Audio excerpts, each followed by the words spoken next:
This is the Fearless Agent Podcast, where you learn how to make way more money fast selling real estate with your host, the Fearless Agent himself, Bob Loeffler.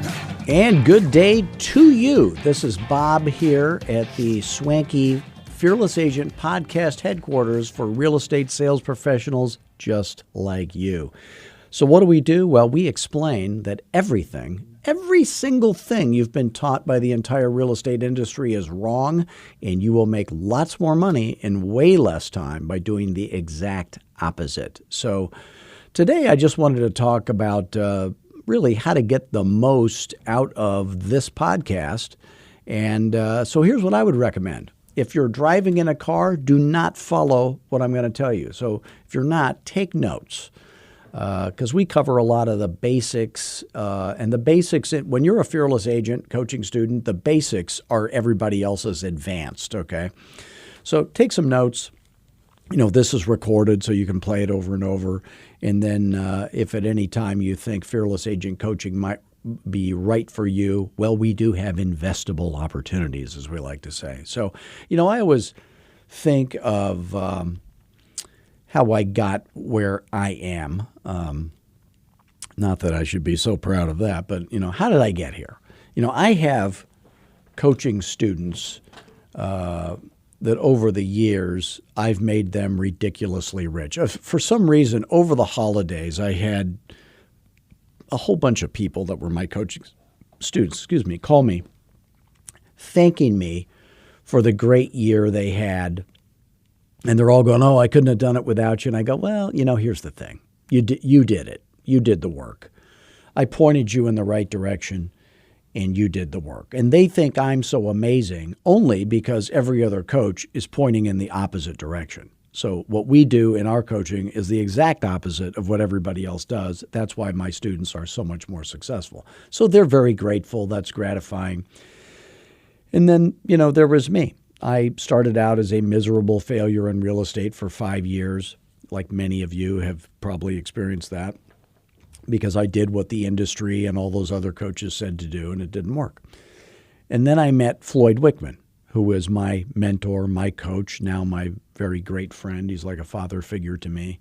And, you know, Floyd's mentor and friend was Zig Ziglar, who is no longer with us. I think he passed away in 2012, but you're all familiar with Zig.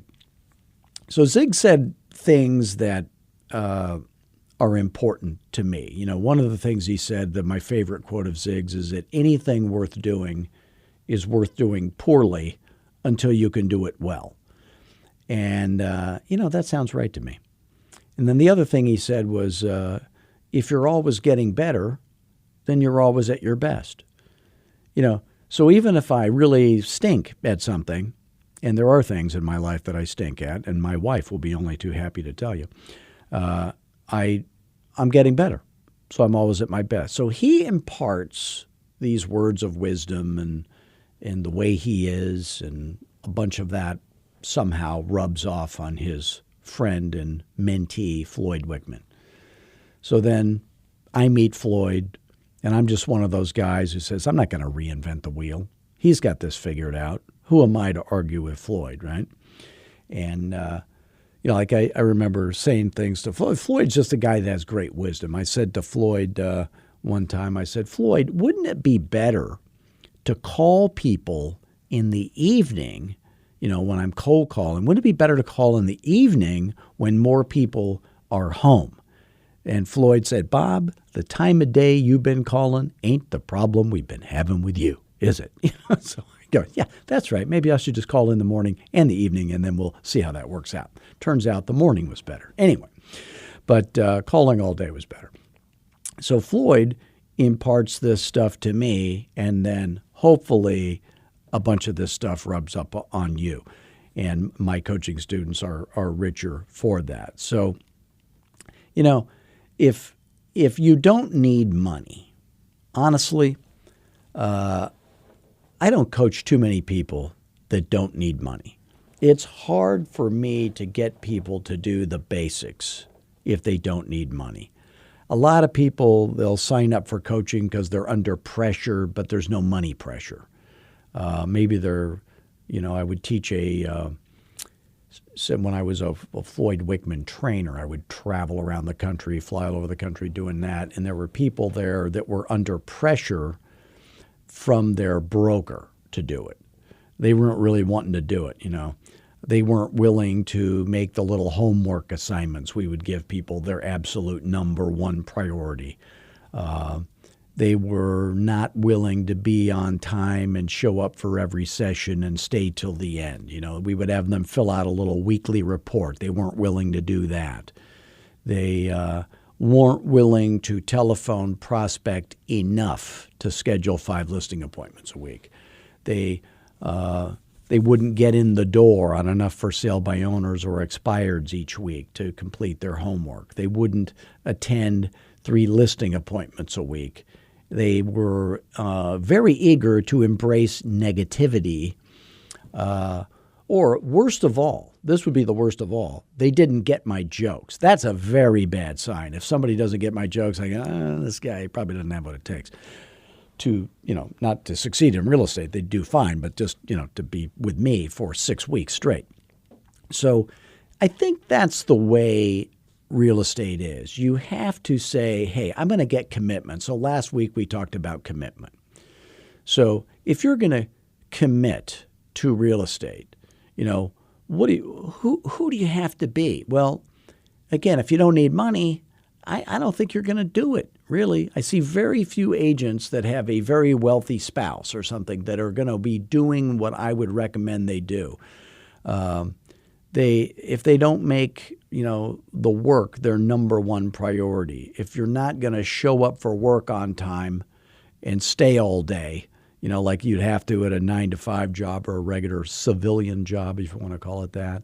If you're not going to keep track of your numbers and know your numbers at least a little bit, if you're not willing to prospect enough, if you say, yeah, I'm going to do FSBOs, but I'm not going to do expireds. If you say, I'm going to do expireds, but I'm not going to do FSBO. If you say, I'm going to do that, like I talked to a guy yesterday, and he does 50 transactions a year, successful guy.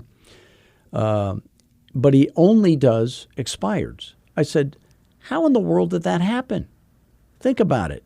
How many of all the sellers in America that are going to pay a real estate agent this week, close escrow and pay a real estate agent this week or this month or this year, what percentage of them were ever for sale by owners or ever expired with a previous realtor?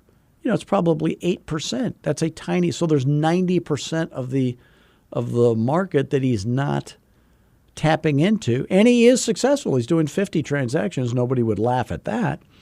But he could make a lot more money. And again, he's been doing this for, quite a few years. But I have agents that have been with me for only 1 year that are doing 120. I've got business agents that have been with me they've been in real estate for 3 years that are doing 160. So if you're not committed to attending 3 listing appointments a week, and again, if you're negative, if you're a nathery nabob of negativism, in the words of Spiro Agnew, or if you don't get my jokes, it's just not a good sign. So I call my company Fearless Agent for a reason, because I believe it is fear that keeps people from going on the listing appointment. It keeps people from prospecting. Most people don't want to prospect because they say, oh, what happens if they say yes? Then I'm going to have to go. I'm not going to be great. Other people will be better than me. I'm competing with all these other so-called great agents. And that's what keeps people from prospecting. It reminds me of a time I was flying to San Diego, California. So I'm in the Phoenix airport, Terminal 4, lovely. It's like a mall. And, I'm in the gate area. I'm waiting to get on my plane. And there's all these young guys. They're like, they look high school age. So I'm thinking, where are these guys going? What are they doing? Are they like scouts, or maybe they're, youth group from a church, or, and they all have these little, manila folders or, whatever they got. So I'm thinking, I'm going to go ask them what they're doing because I'm nosy, And then I got distracted or whatever. So I end up getting on my plane.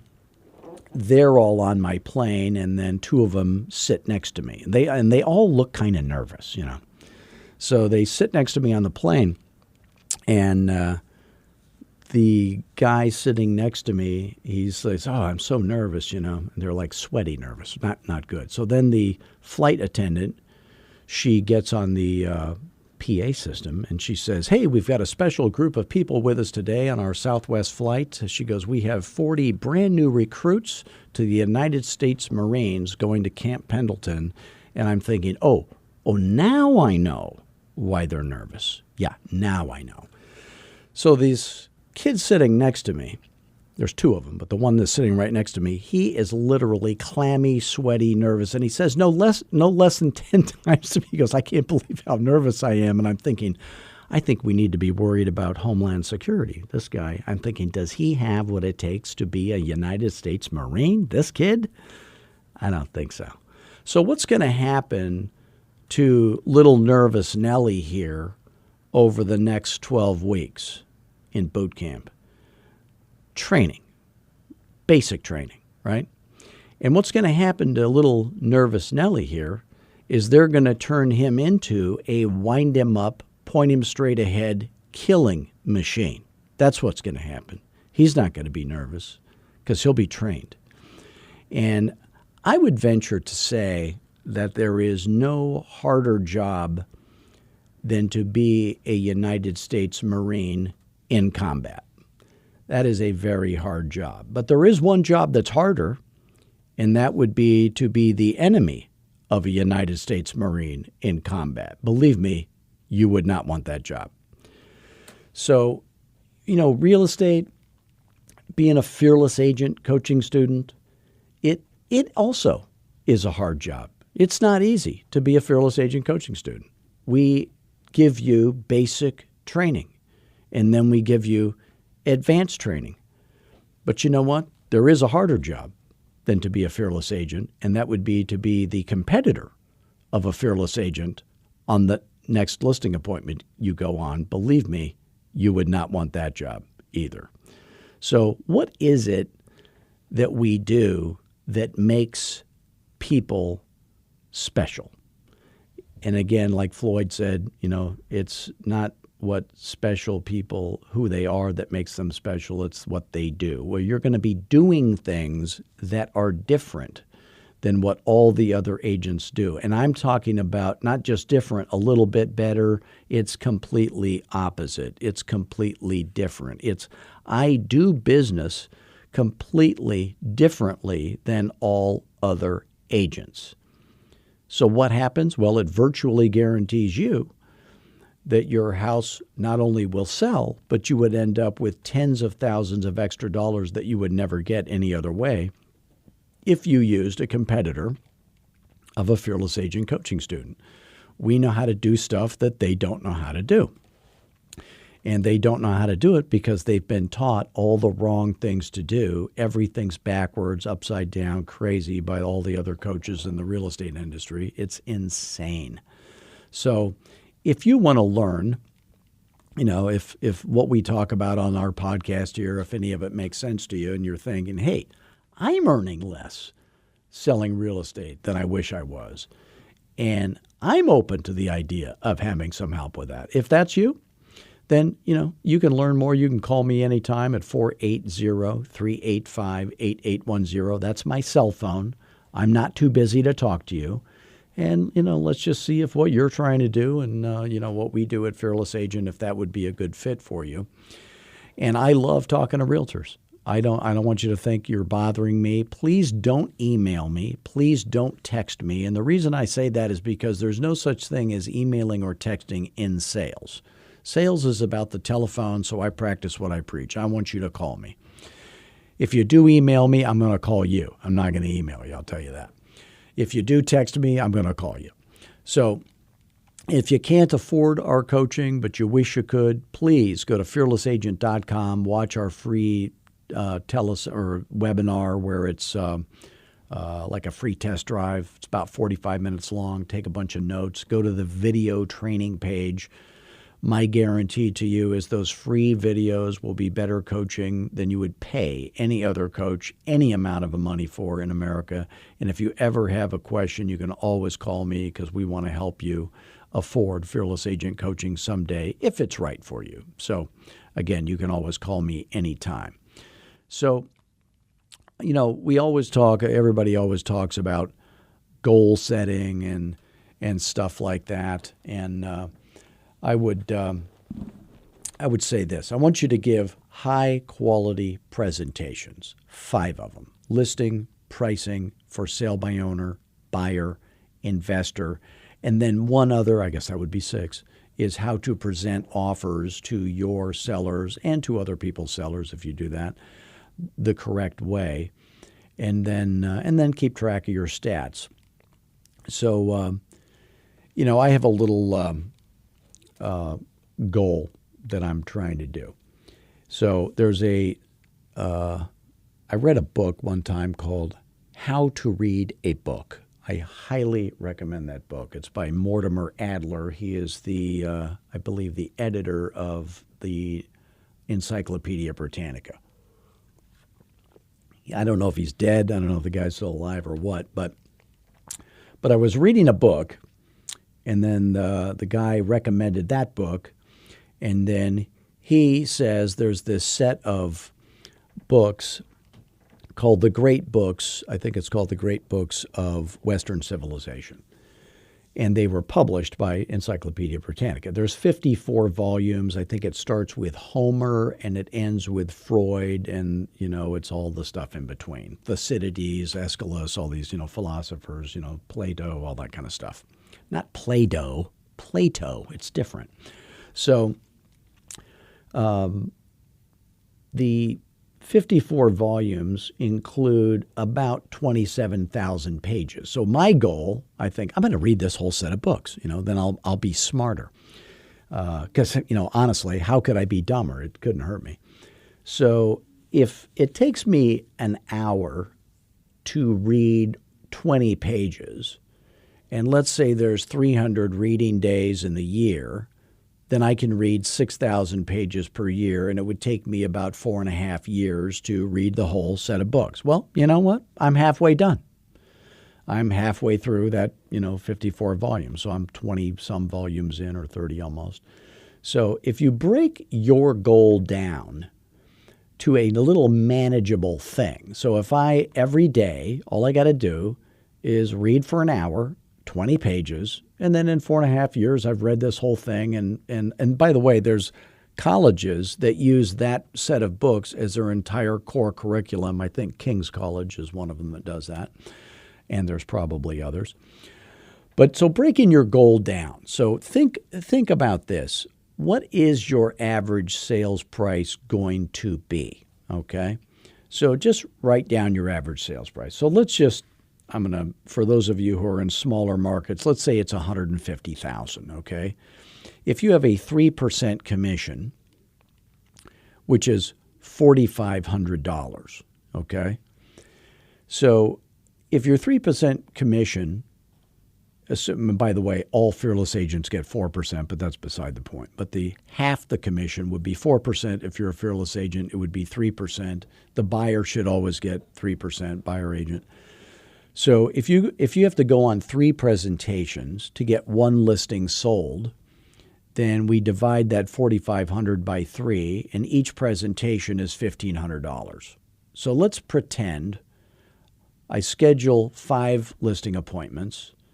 I go on 3 because 2 of them canceled. Every time I go on the presentation, whether I get it or not, I'm earning $1,500. That's the way to look at it.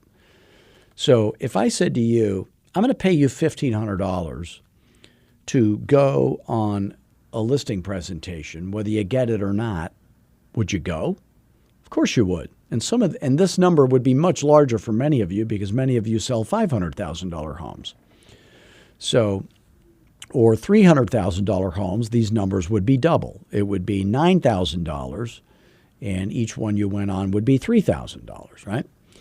So if it takes 5 appointments scheduled to equal 3 presentations given, then roughly each appointment you schedule, you're earning $1,000. So if your goal is to do 40 transactions a year and you schedule 5 listing appointments a week, every time you schedule a listing appointment, you're earning $1,000. Well, no matter how many you schedule, you're earning $1,000. So if I said, I'm going to give you $1,000 for every listing appointment you schedule. Now, here's the way the listing appointment has to be. First of all, they have to sell. They have to be owner-occupied, let's say. They have to need the money from the one they're selling to buy the one they're buying. Or maybe they're going to an old folks' home, but they need the money. And they have to sell, within the next 3 months. And they have to be, if they're married, both of the people have to want to sell, and they both have to be there at the appointment when you get there. You have to find out how much they think their house is worth by asking the $1 million question. Oh, you don't know what the $1 million question is? Oh, here's the $1 million question. If you were going to win $1 million, Mr. Seller, by guessing correctly, what price realistically do you think a buyer would pay for your house? That's the $1 million question. So they have to get that answered. Then you have to find out how much they owe. Then you book the appointment. That has to be at either 2:30 or 7 p.m. And they have to be serious right now sellers. And hopefully they're nice and sane and smart and they have a ton of equity to pay you with. Okay? So that's the minimum requirement for the listing appointment schedule. So if I'm going to pay you $1,000 American this week for every one of those that you schedule, I want you to just write down what's the number you would schedule. Go ahead, write it down. And now we're going to find out if you're allergic to money. How many did you write down? Did you write down 5? Now, when I do this in a room full of 100 realtors at a speaking gig, no one writes down a number less than 5. No one does. Literally no one. But how many of them did it last week? Well, why didn't they do it last week? Because they really didn't think it through. Now, how many hours of telephone prospecting do you think it would take you on average to schedule one appointment? Now, again, you can call your sphere asking for referrals and if they want to sell their house. You can call brand new for sale by owners. You can call brand new expireds and canceleds. You can cold call up and down the street through neighborhoods. You can, that's what you can do. So those are the things you can do. So how many hours of telephone prospecting do you think it would take you to schedule one appointment? Just guess, write it down, okay? So if your average sales price is $150, and for many of you it's more than that, but let's just pretend it's $150, and you wrote down 2 hours, you're probably right. That would be you earning $500 an hour. What if you wrote down 4 hours? If you think it would take you 4 hours of telephone, well, let's say it did. I wouldn't be one bit surprised. I wouldn't be sad. I would be happy for you. Then you would be earning $250 an hour, okay? Just so you know, the President of the United States earns less than that. If you did 6 hours, if it took you 6 hours, you'd be earning $150 an hour. If it took you 8 hours, which is literally unimaginable, if it took you 8 hours, you'd be earning $125 an hour. And if you worked a 40-hour job earning $125 an hour, you'd be earning $250,000 a year. So the question is it worth it?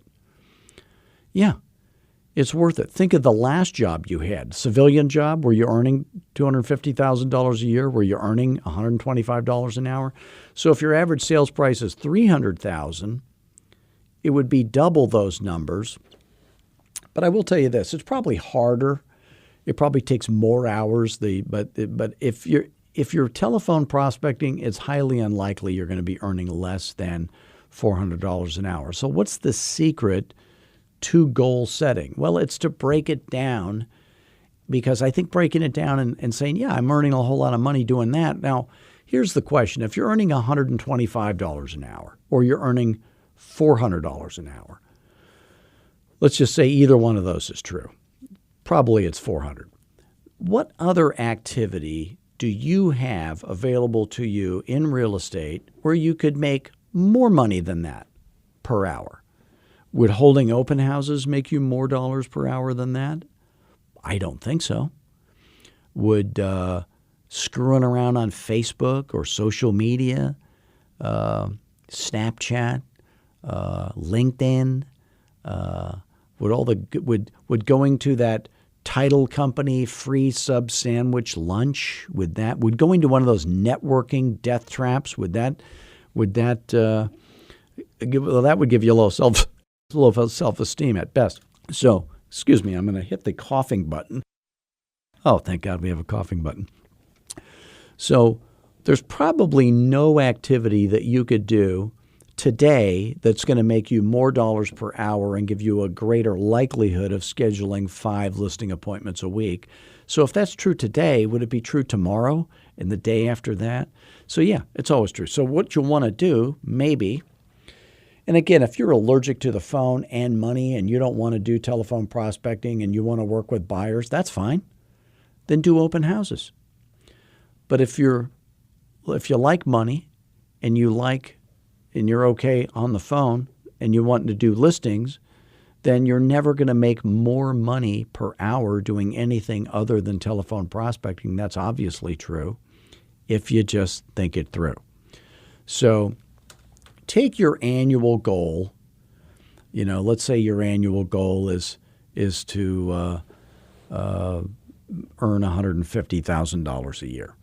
And your average sales price is $150,000, and your average commission maybe turns out to be 2.5%, because sometimes you have to throw hush money at things like, how much money am I going to have to write on this check to shut you up? I had to give commission away to get something to happen. Or you're working with a buyer and you can't control how much they pay you.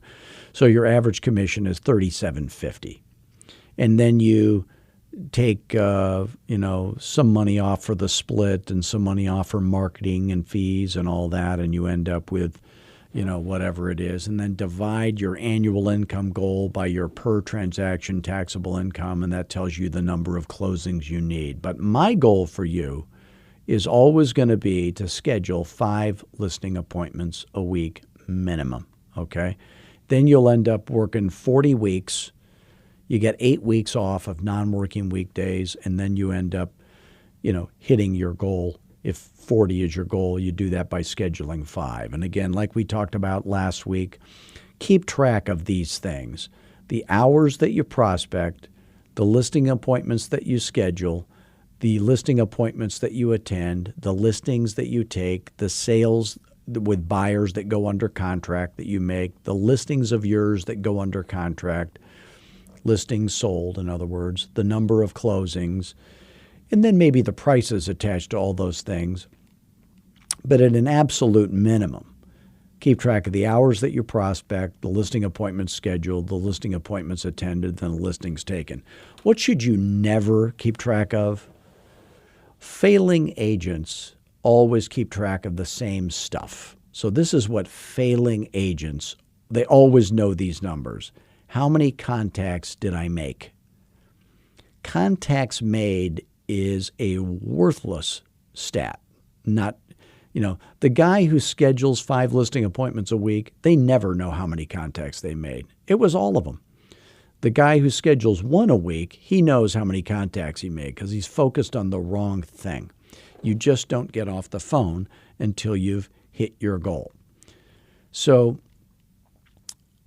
I want to thank you for joining us today. I want you to visit us at fearlessagent.com because there's lots of ways we can help you for free. You can always call me directly at 480-385-8810. If you're a company owner and you're recruiting fewer producing agents than you wish you were, we can help you with that too. If you go to fearlessagentrecruiting.com. You can visit us on Twitter, Facebook, LinkedIn, Instagram, all those time-wasting activities. But until next week, here's what I want you to remember. Always have fun. You're in the most funnest business ever. Funnest, is that a word? Most funnest. Always be humble. No matter how great you get as a fearless agent, always be humble. And most of all, be fearless. Thanks, gang.